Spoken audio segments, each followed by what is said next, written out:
Hey guys, so I saw this beautiful dress on an Instagram page and I decided to make one for my baby girls. I also put it in a tutorial so that I can show you the journey of how I was able to make this crisscross back gypsy dress for my girl. I hope you love it. Welcome back to my YouTube channel. If you're new here, you're welcome. If you're a returning subscriber, you're welcome. Just look at the back of this dress. So yeah, I have my fabric, my thread, my scissors, chalk, pattern paper, tape measure, and my bias binding. So you want to fold your paper into 4 parts. And then here is my measurements. My full length is 21 and my half length is 8.5. So first thing, I'm working with the upper bodice. I mark my 8.5 in 2 places so that I can get a straight line. Next thing you want to do is take your shoulder measurement, which is 9 divided by 2, 4.5. And then the next thing is take your armhole measurement, which is 5. Find the midpoint of the armhole. You rule a broken line. And then you extend the armhole and draw a straight line. So you come in 0.5 inches, and then with your French curve you get the armhole like so. For my shoulder slope, I took 0.75. I took a neck width of 1.5 and a neck depth of 2.25. Then I came in with my French curve again for the neckline. Then after that, around body is 20 inches, so I did 20 divided by 4, which is 5 inches. Her waist is equally 20 inches, so 5 inches for the round body, 5 inches for the waist. So here I'm adding an allowance of 1 inch. So in this upper bodies, I'm cutting the front and the back piece together, but actually I was supposed to make the neck depth for the back higher. Then this dress has a band. I took a 1.5 inches for her band and cut it out like so. So here we have our band. We have the front piece. And here we have the back piece. So going to the back piece, I want to create this strap. That's the crisscross strap for the back. Like I said earlier, I was supposed to make the back neck depth higher so that my strap will be complete. So here, my strap width, that's the crisscross, the strap width is 2 inches. And with my French curve, just place your French curve like this, like I'm doing, and then you can draw.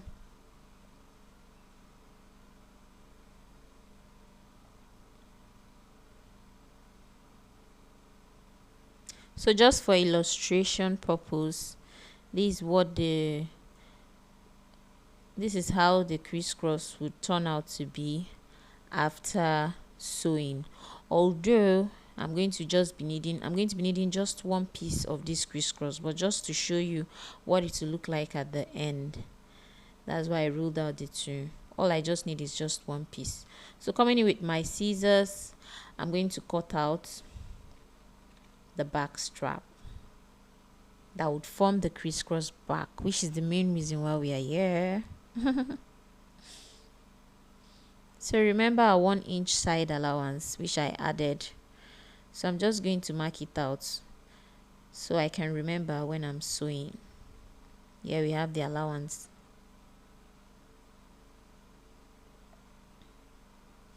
So here is the front part, the strap for the back. So yeah, I marked the 2 inches for the strap in front so that the front shoulder and the back shoulder will be equal, and I'm cutting out the excess shoulder like so.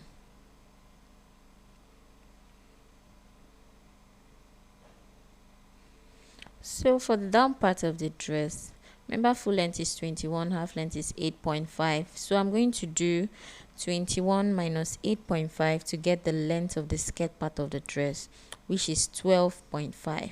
So here I'm dividing my 12.5 into 2, which is 6.25.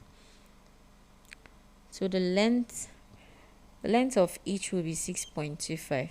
For the first step, the waist is 20 inches times 2. Remember, we are doing a gypsy down, which is 40. So the first step is going to be 40 by 6.28. Going to the second step now, we are going to be doing 40. What I did was 40 by 1.5, which is 60. So my second step is going to be 60 by 6.28. So here I've cut out my first step, and here I have my second step. This is my band. So I did 30 by 4. Remember, her waist is 20, and the back part of this dress is going to be having an elastic.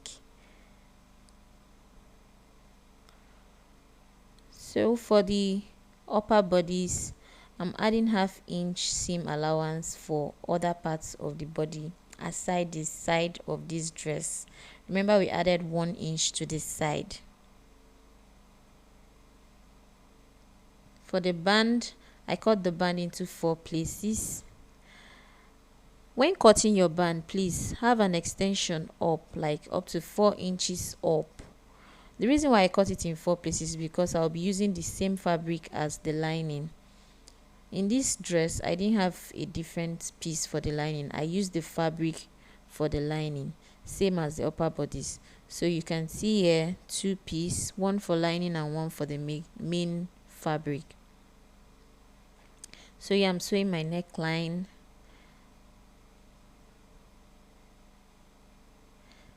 Remember, I added a 0.5 inches for seam allowance to the neck. So that's what I'm taking while sewing. Always notch so that you can release the tension for easy top stitching. So here I'm top stitching on the lining piece of this dress. The next thing you want to do is to seal the shoulder and the armhole. Remember, our seam allowance for this armhole is 0.5 inches. Same for the shoulder as well. So yeah, I'm sealing it. I'm sealing our armhole, and also I'll be sealing the shoulder.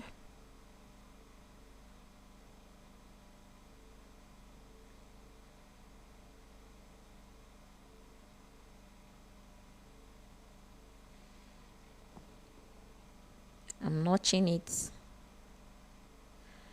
I love trimming off the excess allowance to make it a 0.25. It's just a habit I've picked up while sewing. I don't know why I do it for the armhole, but don't do it for the neckline. But yeah.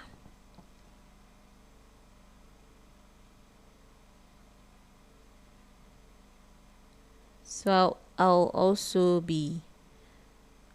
equally be top stitching for the armhole. This can be difficult because of how narrow the shoulder is, so you have to be very careful. You have to sew with precision at this point. Remember to always top stitch on the lining piece of your dress, not on the main fabric, so that the thread does not show on the right side of your dress. So after top stitching, that's what it looks like. The next thing I'm working with is my strap, back strap.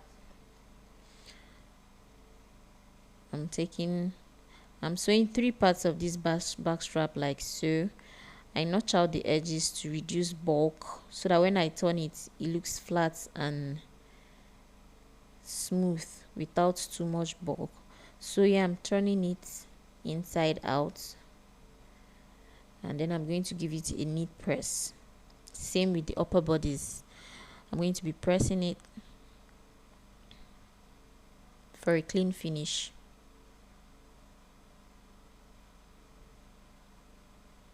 So yeah, I'm just going back to seal up my shoulder like I said initially. I'm sealing it up.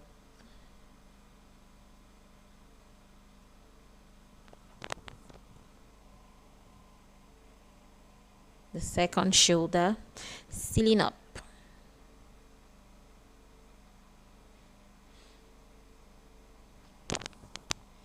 So now this is my elastic band. Yeah, you can see I did 6 inches, but after sewing this dress I realized that the 6 inches was too tight. So for the actual dress, what I did was an 8 inches. Remember I said initially that this band was 30 by 4. I did a 30 by 4, but I added an extra because I just wanted extra allowance. So I'm taking out my 1-inch seam allowance, and then remember her waist is 20, so 10 for front, 10 for the back. So the back has an elastic, that's why it's going to take the remaining 20 inches of this dress, so that once the elastic gathers it gives you the actual 10 inches. So for here I notched the part for the front, came in with my elastic like so, and then with a safety pin I clipped it and covered it like you're seeing. So this I'm sewing in my elastic. The part without the elastic is the front part, while the part with the elastic is the back part.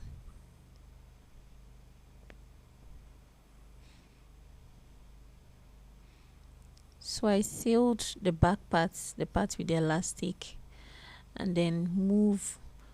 Remember I have a safety pin inside. I just moved the elastic to this open part of the band and then sealed it up.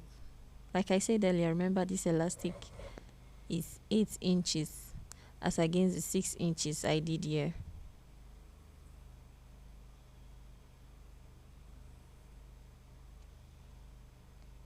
So here we have the back part, and here we have the front part like so. This is actually looking like a hairband. So this is how I sealed it up, using the front piece to seal up the back piece. Remember my 1-inch seam allowance, which is what I'm taking, and then I just sealed up.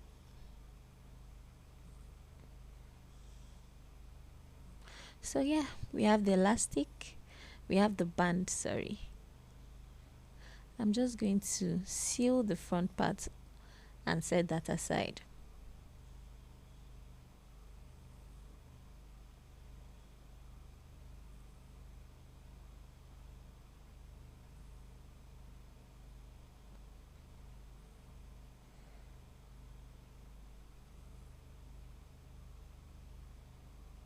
So now this is the down part of the dress. I just notched the midpoint. This is my first step, the first piece, which is 40 by 6.25. I added my 1-inch allowance actually for seam allowance up and down. So the actual length and the width is 40 by 7.25. So here, remember we have a bias binding, which is just going to give it a little bit of personality.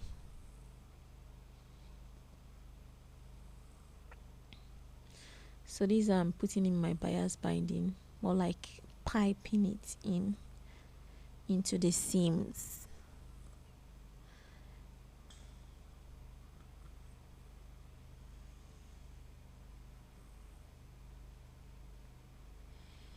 And then I'm sewing in my first step gypsy to the waistband. I notched the midpoint of both pieces and notched the side as well of both pieces. Then what I'm just going to be doing is match them up and then start pleating the first step.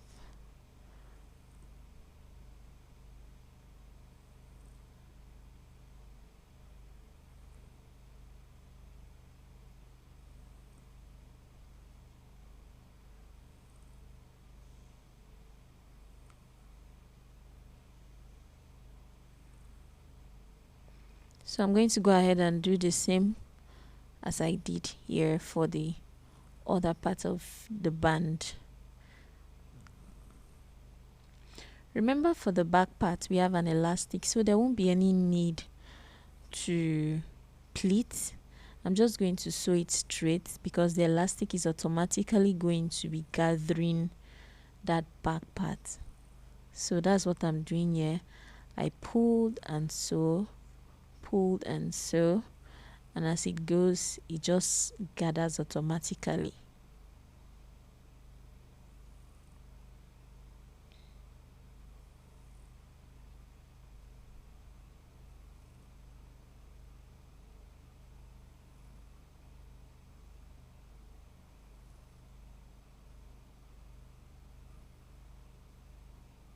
I'm sealing the side parts of the first step with a 0.5 inch seam allowance. So this is the upper bodice of the dress. I just picked out the main piece to do the same thing, piping my bias binding.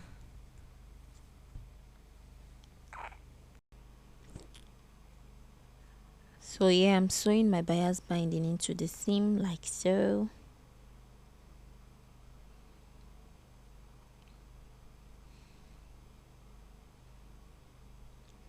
Here is the crisscross, the most interesting part of this dress. So I'm just going to shape my front piece and then sew the crisscross strap into my seam just like this. You see, I use the front piece to close it up so the rough part of this dress goes in and has a clean finish.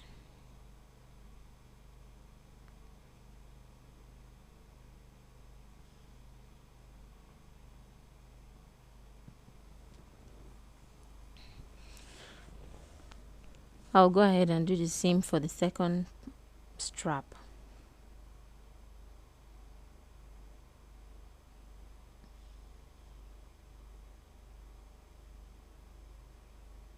See? Now this is my hem, the hem of my dress. I added a 1 inch seam allowance for the hem and a 1/2 inch for the upper part of this piece so that it joins to the first step of my gypsy.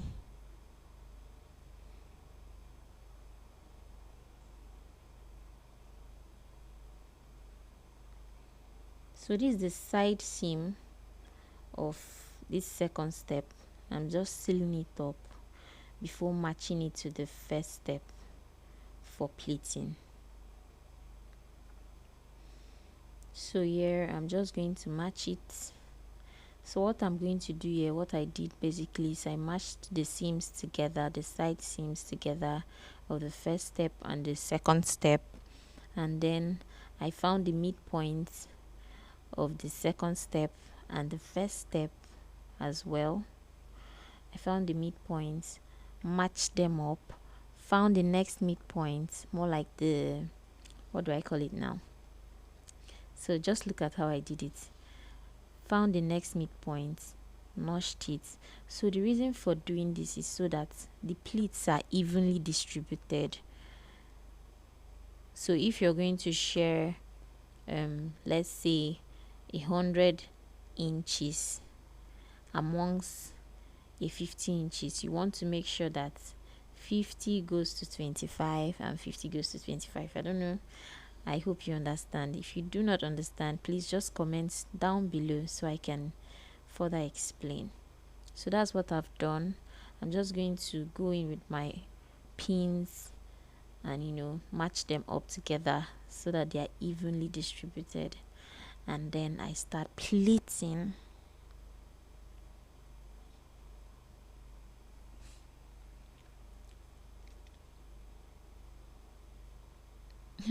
I'm doing this voice over in the midnight, so pardon me please if my voice is cracky or horse.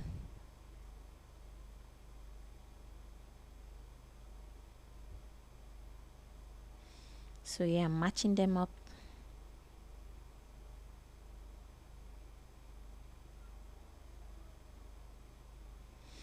And then we'll start sewing. So what I did basically is pleats while I sew. Just pleat, pleat, pleat while I sew.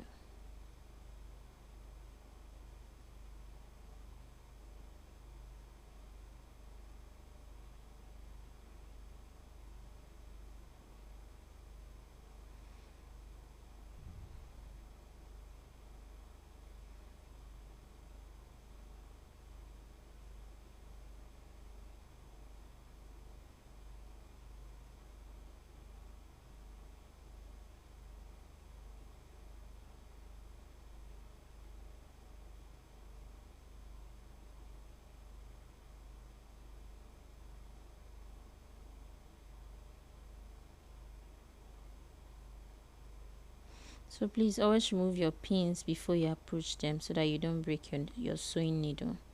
So yeah, you have the down part of this dress. Looks so beautiful. It looks like a skirt already.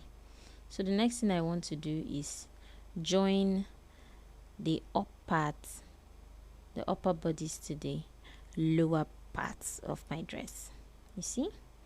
So all you're just going to do is the front piece, the front waist, which is 20 inches. You just join it. And please, when you're sewing, make sure that the first thread that you use to put the bias in place is hidden without showing outside on the right side of your dress. So this tutorial is wrapping up. Please, if you enjoyed this tutorial, give this video a thumbs up. If you're just passing by, please subscribe to my channel. Thank you for my returning subscriber. Thank you for my new subscribers. So yeah, see, a very beautiful dress for a beautiful princess. So I'm just going to go ahead and put my pressing button or a velcro strap. Anyone you feel like using, you can use. Just, give it a touch of your own signature. And there you have it, a crisscross dress